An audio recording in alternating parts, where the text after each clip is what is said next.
1장 18절부터 21절까지 말씀으로 그 이름을 예수라 하라, 그 이름을 예수라 하라, 이런 제목으로 말씀의 은혜를 나누고자 합니다. 예수님이 이 세상에 오신 이유는 죄인들을 구원하시기 위함입니다. 그렇다면 누가 죄인일까요? 옆에 있는 사람 보세요. 죄인 아닌지. 나는 한 번도 교도소에 다녀온 적도 없고 다른 사람에게 해를 끼친 적도 없습니다. 그렇다면 나와 예수님은 무관하지 않을까요? 왜냐하면 예수님은 누구 때문에 오셨다? 죄인들을 뭐하기 위해서? 구원하기 위해서 오셨다고 했단 말이죠. 그러나 이런 생각은 엄청난 착각입니다. 왜냐하면 하나님의 말씀인 성경은 그렇게 말하고 있지 않기 때문이에요. 로마서 3장 23절에서 바울은 모든 인생이 가지고 있는 심각한 문제에 관하여 가감없이 정확하게 전하고 있습니다. 말씀 같이 읽습니다. 모든 사람이 죄를 범하였음에 하나님의 영광에 이르지 못하더니. 아멘. 여기 중요한 게 모든 사람이에요. 모든 사람이 뭘 범했다고요? 죄를 범했다는 거예요. 그러니까 여기 있는 박재진 목사도 죄인이고 예배드리는 여러분도 죄인이란 말이에요. 죄인. 아멘. 그래서 죄인을 구원하시기 위해서 누가 오셨다? 예수님이 오셨다는 거예요. 그러니까 나와 예수님은 너무너무 친밀한 관계인 거예요. 모든 사람이 죄를 범하였다. 이것이 성경이 과거와 현재와 미래에 이 세상에 존재하게 될 모든 인생에 관한 결론이에요. 수백 년 전에 죽은 조상들도 죄인이었고 오늘을 살아가고 있는 우리도 죄인이고 아직 태어나지 않는 우리 후손들도 뭐라고요? 죄인이라는 거예요. 죄인. 우리는 여기 나오는 시제가 현재 완료인 것을 볼 수 있습니다. 현재 완료는 과거에 시작하였던 동작이 현재 끝났음을 나타내는 시제를 말합니다. 사랑하는 성도 여러분, 우리가 병을 치료하기 위하여 가장 중요한 것은 건강검진을 받는 거예요. 우리 성도 여러분들도 국가에서 건강검진 받으세요 하면 잘 순종하시기 바랍니다. 꼭 12월 달에 몰려가지고 막 숙제 끝내려고 하지 말고 미리미리 시간이 있을 때 가서서 한갈 때 검사를 받으면 의사 선생님이 더 여유 있게 아주 샅샅이 이렇게 검사를 해준단 말이에요. 담임 목사가 별걸 다 가르쳐줘 그냥. 자, 국가가 2년마다 하는 건강검진을 통하여 자신의 병을 찾아내기도 하지만 더욱 정밀한 건강검진을 통하여 내 몸의 모든 기관을 속속히 검사를 받죠. 여러분, 병을 알아야 치료할 방법이 나오는 겁니다. 그래서 사실은 어떤 분들은 이 국가에서 2년마다 건강검진을 통해서 암이 발견되기도 하고 전혀 생각하지 못했던 어떤 병을 발견하게 돼서 그 병을 치료하는 분들이 있어요. 근데 어떤 분들은요, 수백만 원에서 수천만 원을 들여서 내 몸의 건강 상태를 정확하게 진단한다고 아주 이렇게 애를 쓰는 분들이 있습니다. 근데 사실은 건강검진에서 병이 발견되면은 뭐 수백만 원, 수천만 원이 결코 아깝지 않겠죠. 모든 사람이 죄를 지었다는 이 명제에 관하여 내가 동의하든 동의하지 않든 성경은 이 사실에 관하여 선포합니다. 따릅시다. 성경은 나를 향하여, 우리를 향하여 일방적으로 선포하십니다. 하나님의 말씀은 우리의 동의를 구하지 않아요. 모든 사람이 죄를 지었다. 아니, 목사님, 저는 죄 지은 적 없어요. 저 보세요, 빨간 줄 없어요. 저 이거 묻지 않는단 말이에요. 너는 죄인이야. 이게 성경의 결론인 거예요. 그래서 여러분, 구약 39권은 뭐라 그랬어요? 우리 할렐루야 찬양대 39권의 핵심이 뭐라 그랬어요? 구약 39권의 핵심, 오실 예수님 전에 아주 중요한 게 있죠. 너는 죄인이다. 이게 나와야 돼요. 왜냐하면 예수님이 왜 오셨는가에 중요한 것이 나는 죄인이라는 것 때문에 오셨단 말이에요. 그래서 구약 39권은 계속 오실 메시아 예수 그리스도에 대해서 우리에게 전해주고 있어요. 근데 그 전에 뭐가 나와야 된다고요? 모든 사람은 죄인이다 이거예요. 나도 죄인이고 너도 죄인이고 우리 모두는 죄인이라는 거예요. 그래서 우리 누가 필요해요? 예수님이 필요한 거예요. 할렐루야. 그러므로 우리는 하나님의 말씀 앞에서 이렇게 고백해야 돼요. 고백해 볼까요? 주님, 저는 죄인입니다. 저를 죄에서 구원해 주십시오. 아멘. 우린 날마다 이 고백을 해야 되는 거예요. 주님, 저는 죄인입니다. 저를 죄에서 구원해 주십시오. 성경에 나오는 수많은 죄인이 이 고백을 통하여 구원을 받았습니다. 여러분, 우평강도도 그랬잖아요. 주님, 주님의 나라에 가실 때 저를 기억해 주십시오. 그때 주님 뭐라 그랬어요? 오늘 내가 나와 함께 낙원에 있으리라. 왜요? 고백했기 때문이에요. 저는 주님이 필요합니다. 저는 하나님의 나라에 가고 싶습니다. 그 믿음의 고백을 했기 때문에 주님이 우평강도를 초청하신 거예요. 할렐루야. 사랑하는 성도 여러분, 지금 우리는 대림절 교회력을 지내고 있어요. 우리가 지키는 대림절이란 절기는요, 이런 뜻이 있어요. 읽어볼까요? 예수님이 태어나신 성탄절의 대축일을 준비하고 기다리는 성탄절 4주간입니다. 교회에서 전래색으로 자주색, 즉 보라색을 쓰며 영광송을 부르지 않고 결혼식도 올리지 않습니다. 이게 대림절의 의미란 말이에요. 그래서 담임 목사가 이 보라색 스토를 하고 있는 이유가 거기 있단 말이에요. 아멘이십니까? 그래서 우리끼리 얘기인데 12월 달에는 뭐 하면 안 된다고? 결혼식 하면 안 돼. 큰일 났네. 이제 12월 달에 결혼식 잡은 이제 이런 의미가 있다는 뜻이에요. 아멘? 걱정 안 해도 돼요. 뭐 그런다고 뭐 하나님 뭐라 그러겠어요? 자, 그렇다면 우리는 질문을 해야 돼요. 아주 중요한 질문이에요. 왜 예수님이 이 세상에 오셨을까? 여러분, 성탄절의 주인공은요, 산타클로스 할아버지가 아닙니다. 루돌프 사슴이 아니에요. 근데 정말 놀랍게도요, 산타클로스가 루돌프 사슴이 성탄절의 주인공이 되고 말았어요. 성탄절은 예수님이 주인공인 줄로 믿습니다. 너무 단순한 사실인데 이제 많은 사람의 기억 속에서 예수님이 아닌 것들이 주인공이 되는 경우가 너무 많아요. 성탄절날 하나님 앞에 나와 예수님의 오심을 찬양하며 감사하고 기뻐해야 되는데, 임영웅이가 와봐요. 아마 우리 성도들 가운데도 성탄절 예배 안 드리고 거기 갈 사람이 있어. 할렐루야도 지금 몇 명 위험해 본. 그러면 된다 안 된다? 안 된다는 거예요. 성탄절의 주인공은 누구라고요? 예수님이란 말이에요. 예수님. 하늘이 두 쪽 나도 성탄절 예배에는 와서 축하해 드려야 될 줄로 믿습니다. 여러분, 성탄절의 사전적인 정의에서도요, 성탄절의 주인공이 누구인가를 정하고 있어요. 네이버 국어사전 정의예요. 읽어볼까요? 12월 24일부터 1월 6일까지 예수의 성탄을 축하하는 명절, 우리나라에서는 12월 25일을 공휴일로 하고 있다. 예수님의 성탄을 축하하는 명절인 성탄절 크리스마스입니다. 이제 이 성탄절이 어떻게 시작됐는가 말씀을 통해서 살펴보고자 합니다. 마태복음 1장 1절부터 17절까지 예수 그리스도의 계보, 족보에 관한 내용이 나옵니다. 마태복음 1장 1절은 이렇게 시작하고 있어요. 읽어볼까요? 아브라함과 다윗의 자손 예수 그리스도의 계보라. 아멘. 아브라함과 다윗은 구약을 대표하는 인물입니다. 마태복음 1장 1절부터 나오는 이 말씀을 보면 우리가 예수 그리스도의 계보를 알 수가 있는데, 여러분, 다시 말해서 구약 39권에서 수많은 선지자가 예언했던 메시아가 누구라고요? 예수 그리스도라는 거예요.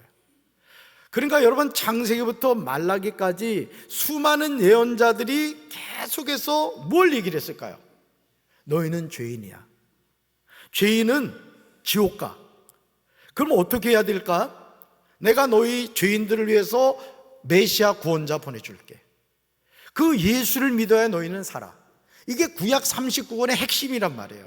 그래서 수많은 선지자들, 예언자들이 계속 메시아가 올 것이다, 너희는 돌이켜 회개하라, 이 말씀을 전했던 거예요. 아브라함부터 예수님까지요 42명이 나열되어 있는 것을 보게 됩니다. 마태복음 1장은 세 그룹으로 나눠요. 세 그룹으로. 믿음의 조상인 아브라함부터 다윗왕까지, 다윗왕부터 바벨론 유배까지, 바벨론 유배에서 예수 그리스도로 나뉘어 각각 14대씩 언급하지만 실제 인물 수는 42명이 나옵니다. 예수 그리스도의 계보를 14대씩 세 그룹으로 구성하여 다윗 왕과의 연결성을 강조하고 있어요. 그러므로 마태복음 1장 족보는 실제 혈통보다 상징적 의미가 더 강조된 구조예요. 특별히 우리가 주목해서 보아야 하는 내용이 마태복음 1장 16절에 나와요. 말씀 같이 읽습니다. 야곱은 마리아의 남편 요셉을 낳았다. 마리아에게서 그리스도라고 하는 예수가 태어나셨다. 아멘. 여기서 그리스도는 헬라어고요, 메시아는 히브리어예요. 그리스도는 무슨 언어? 헬라어. 메시아는 히브리어. 같은 뜻이에요. 둘 다 기름 부음을 받은 사람이란 뜻이에요. 이 말씀 후에 마태복음 1장 18절부터 25절까지 예수 그리스도의 나심에 관한 내용이 나오는 것을 보게 됩니다. 이렇게 나오죠? 읽어볼까요? 마리아에게서 그리스도라는 예수께서 태어나셨습니다. 아멘. 누구에게서요?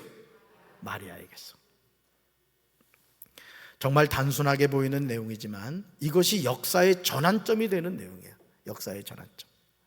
여러분, 실제로요, BC, Before Christ, 기원 전이라 하죠. AD, 아노 도미니, 기원 후. 여러분, 이걸 나누게 된 계기가 누구라는 거야? 예수님의 탄생이란 말이야. 그래서 역사를 뭐라고 해요? 히스토리라고 한단 말이야. 그의 이야기란 말이야. 예수님의 이야기가 뭐다? 역사라는 거예요. 할렐루야. 예수님의 탄생을 기준으로 한 서기표기예요.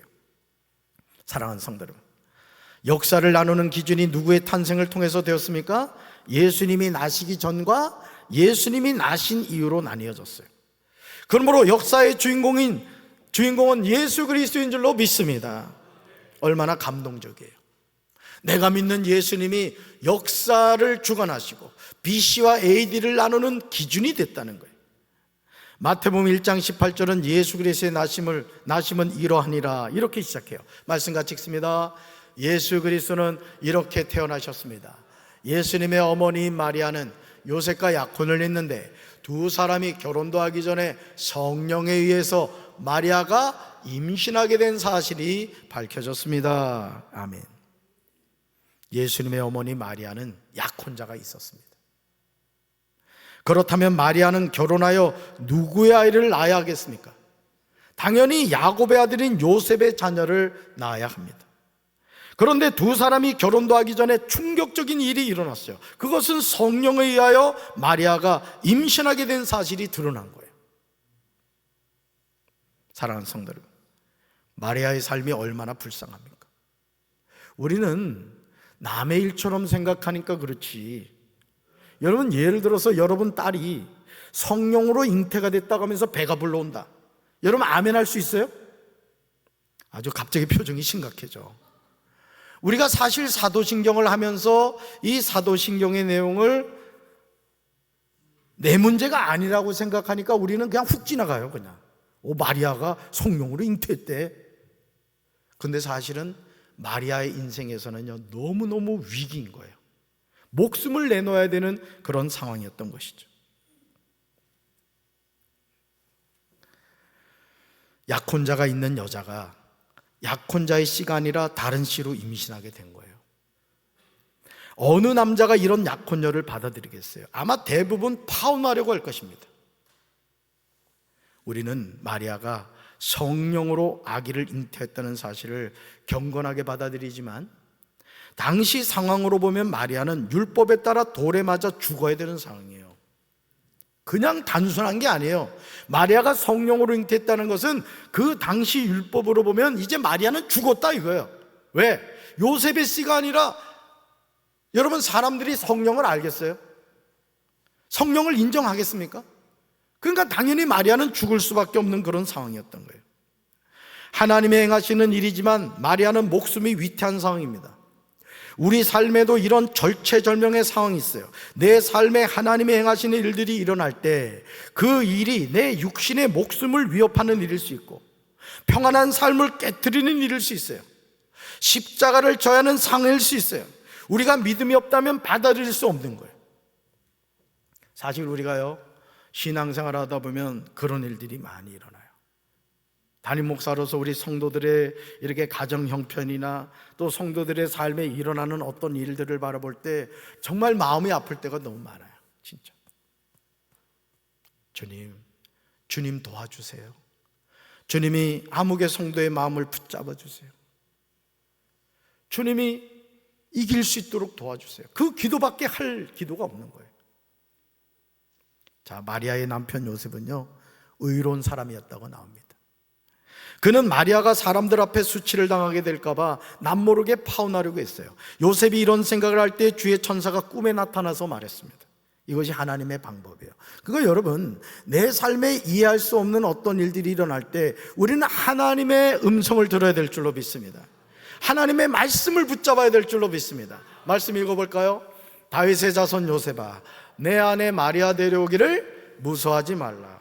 그에게 잉태된 자는 성령으로 된 것이라. 아멘. 우리는 천사가 하는 말을 통하여 다윗의 자손 요셉이 자신에게 일어난 일에 관하여 무서워하고 있음을 알게 돼요. 그러므로 무서워하지 말라고 당부합니다. 무서워하지 말라. 무슨 얘기예요? 지금 요셉은 무서워하고 있는 거예요. 사랑하는 약혼녀 마리아가 돌에 맞아 죽을 게 뻔하단 말이에요. 그래서 그 문제를 어떻게든 피하게 해주려고 조용히 파혼하려고 했던 거예요. 근데 여러분, 드러나지 않겠어요? 그러니까 요셉의 마음속에 뭐가 가득했다? 두려움이 가득했던 거예요. 그러니까 주님이 천사를 보내서 뭐라고 말씀하세요? 따라합시다. 무서워하지 말라. 무서워하지 말라. 그러면서 마리아에게 잉태된 아기는 다른 누군가의 씨가 아니라 성령으로 된 것이라고 전해줍니다. 성령으로 된 것이다.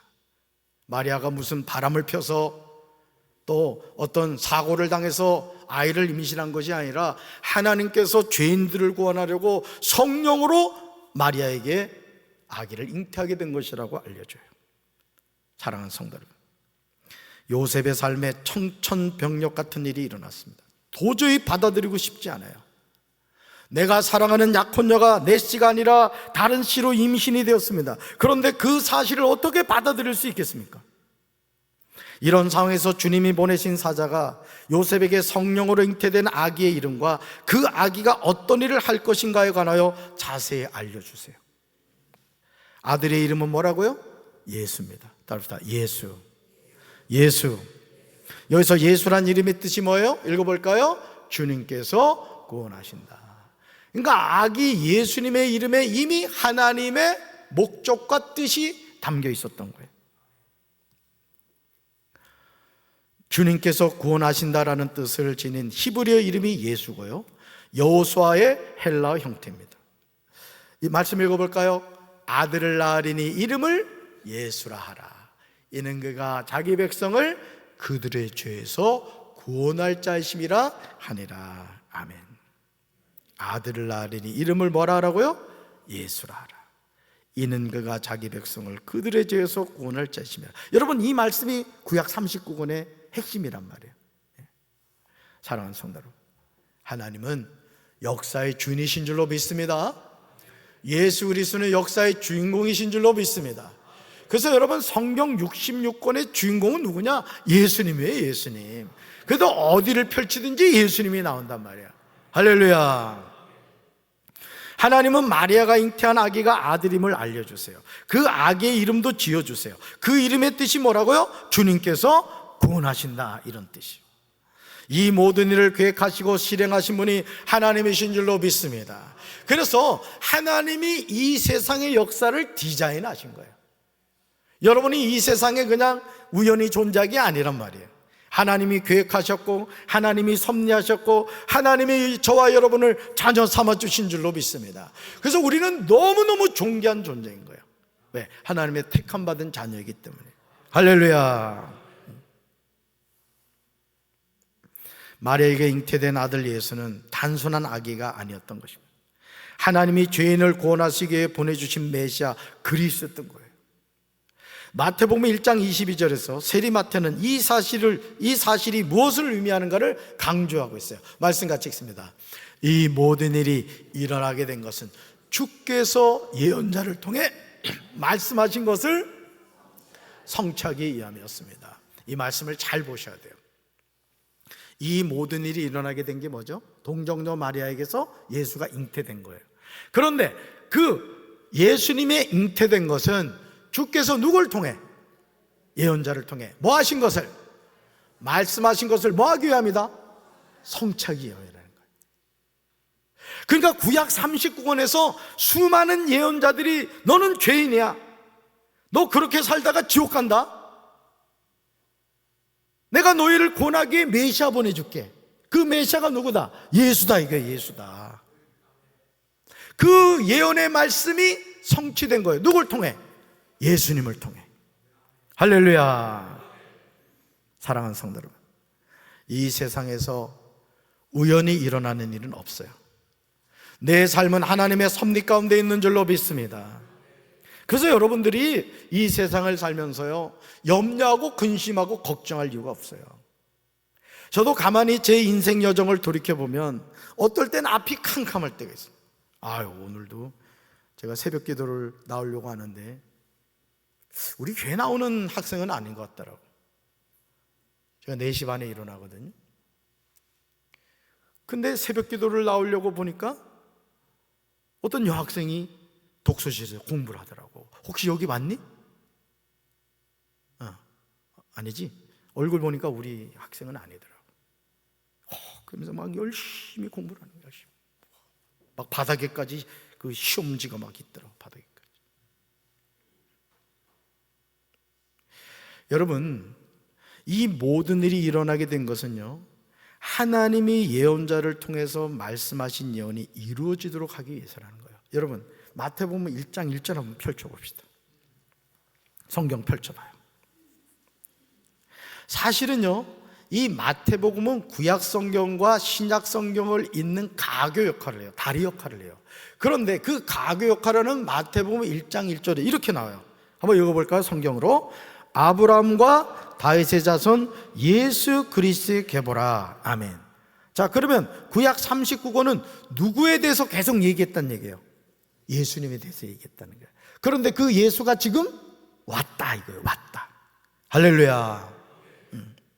민수기 23장 19절에서요, 발람 선지자가 말하는 하나님이 어떤 분이신가가 나와요. 말씀 읽어볼까요? 하나님은 사람이 아니시다. 거짓말을 하지 아니하신다. 사람의 아들이 아니시니 변덕을 부리지도 아니하신다. 어찌 말씀하신 대로 하지 아니하시랴. 어찌 약속하신 것을 이루지 아니하시랴. 아멘. 여러분, 약속하신 대로 말씀하신 대로 이루셨어요, 안 이루셨어요? 이루셨단 말이에요. 그 이루신 열매가 누구라는 거야? 예수다 이거예요. 예수다 이거예요. 그러니까 우리가 이 성탄의 계절에 하나님은 진짜구나, 하나님은 약속을 지키시는 분이구나, 그 예수님이 나 같은 죄인을 구원하려고 오셨구나, 나는 그 예수님을 믿어야 되는구나, 나만 믿지 말고 우리 가족도 믿어야 되는구나. 할렐루야. 구약 39권을 기록한 거의 모든 선지자가 메시아를 예언했어요. 그리고 대표적으로요, 12명의 선지자가 명확하게 기록했는데요, 이름을 보여드릴게요. 한번 읽어볼까요? 모세, 다윗, 이사야, 예레미야, 에스겔, 다니엘, 호세아, 요엘, 아모스, 미가, 스가랴, 말라기. 아멘. 이 12명의 선지자가 아주 구체적으로 예수님에 관하여 예언을 한 거예요. 이따 예배 마치고 나가면서 12명 가운데 아는 대로 쓰시오 했는데 6명 이상을 못 쓰면 오늘 정신 못 먹는 거예요. 그러니까 구약 39권이 구체적으로 예수님의 오심에 대해서 예언을 하는데 아주 더 명확하게 예언한 선지자들이 12명이라는 거예요. 12명. 마태복음 1장 23절에서 세리마태는요, 이사야 7장 14절을 인용하고 있어요. 말씀 같이 읽습니다. 보라, 처녀가 잉태하여 아들을 낳을 것이요 그의 이름은 임마누엘이라 하리라 하셨으니 이를 번역한즉 하나님이 우리와 함께 계시다 함이라. 아멘. 보라, 처녀가 잉태하여 누굴 낳아요? 그럼 이 처녀가 누구예요? 마리아잖아요. 마리아. 아들을 낳는데요, 이 아들이 누구예요? 예수란 말이에요. 예수. 근데 이 예언을 누가 했다고요? 이사야가 예언했단 말이에요. 이사야. 사랑하는 성도들, 이사야 7장 14절에서 시퍼렇게 살아계신 하나님은 선지자 이사야를 통하여 예수 그리스도가 이 땅에 오시기 700년 전에 마태복음 1장 23절에 나오는 내용을 예언하게 하셨어요. 우리 청소년께, 얘들아, 700년 전에 하나님이 선지자 이사야를 통하여 예수님이 이 땅에 오실 것을 예언하게 하셨단 말이에요. 그 예수님이 왔어 안 왔어? 오셨단 말이에요. 하나님의 약속 지키니 안 지키니? 약속 지켜. 그러니까 너희들이 열심히 공부를 하더라도 하나님께 기도를 해야 돼요. 하나님 도와주세요. 저에게 지혜 주세요. 하나님 저에게 이런 꿈이 있어요. 이 꿈을 이룰 수 있게 도와주세요. 그럼 얘들아, 하나님이 너희들 꿈을 이루어 주세요. 목사님 꿈이 뭐였다고? 목사님이었어. 혹시 목사님 하고 싶은 학생이 있으면 와, 내가 추천서 써줄게. 재민이 어때? 생각 있어? 막 머리를 세게 흔드네. 재민아, 세게 흔드는 것은 강한 부정은 강한 긍정이다. 여러분, 하나님이 약속 지키시는 분인 줄로 믿습니다. 할렐루야. 여러분, 이 예언은요, 이사야의 생각이나 말이 아니에요. 이사야는 선지자죠. 여러분, 선지자는 누구 말씀을 전해요? 하나님 말씀을 전한단 말이에요. 여기서 처녀는 누구죠? 요셉과 약혼한 말이에요. 아들은 누구죠? 예수님입니다. 근데 그 이름이 있어요. 임마누엘. 읽어봅시다. 임마누엘. 임마누엘의 이름의 뜻이 있어요. 하나님이 우리가 함께 계신다. God with us. 여러분, 하나님이 우리와 함께 하시는 줄로 믿습니다. 이 성탄의 계절에 왜 예수님이 오셨습니까? 하나님이 우리와 함께 하시기 위해서 오신 거예요. 여러분, 부모에게 가장 기쁨이, 행복이 뭐예요? 명절날만 찾아오는 자식도 귀하지만 평소에도 전화하고 찾아오는 자식들이 얼마나 예쁘겠어요. 그런 자식들은 용돈 줘도 돼. 안 오는 자녀는 줬던 것도 빼앗아야 돼. 그냥. 여러분, 임마누엘의 뜻이 뭐라고요? 따라합시다. 하나님이 우리와 함께 계신다. 요셉은 잠에서 깨어 일어나 주님의 사자가 분부한 대로 행하여 그 아내 마리아를 데려와요. 마리아가 아들을 낳음에 그 이름을 예수랍니다. 예수. 그냥 지은 이름이 아니에요. 하나님이 이미 계획하셨고 하나님이 우리를 구원해 주겠다는 그 하나님의 뜻에 따라서 그 이름 예수가 이 세상에 오신 줄로 믿습니다. 그러므로 대림절을 지내면서 우리는 죄인을 구원하려고 말씀이 육신에 되어오신 예수님을 맞이할 준비를 해야 될 줄로 믿습니다. 나의 모든 죄를 깨끗하게 씻어주시는 분은 오직 메시아, 구원자, 구세주가 되시는 예수님이신 줄로 믿습니다. 여러분, 이 성탄의 계절에 죄인인 우리를 위하여 구원하러 오신 그 예수님, 산타크로스를 찬양하고 루돌프를 따라가는 신앙이 아니라 오직 우리의 구원자 되시고 나 같은 죄인을 하나님의 자녀로 삼아주신 예수, 오직 예수, 그 예수님을 마음껏 찬양하고 영광 돌리는 성탄의 계절이 되기를 주님의 이름으로 축원합니다. 가슴에 손 얹겠습니다. 사랑의 주님, 루돌프 사슴코는 코가 빨갛다고 합니다. 산타크로스는 우는 아이들에게 선물 안 준다고 합니다. 어느 순간 우리의 의식 속에 성탄절에 오신 예수님의 이름은 잊어버리고 산타크로스와 루돌프가 주인 노릇을 하려고 합니다. 주님, 이제 정신을 바짝 차리고 죄인된 나를 구원하러 오신 예수님을 맞아들이는 우리 모든 성도들이 되게 하옵소서. 이 시간 예수님의 죽으심과 부활을 기념하는 성찬식을 하려고 합니다. 이 성찬을 통하여 살아계신 주님을 만나게 하시고 주님의 은혜를 고백하는 시간이 되게 하옵소서. 예수님의 이름으로 간절히 기도합니다.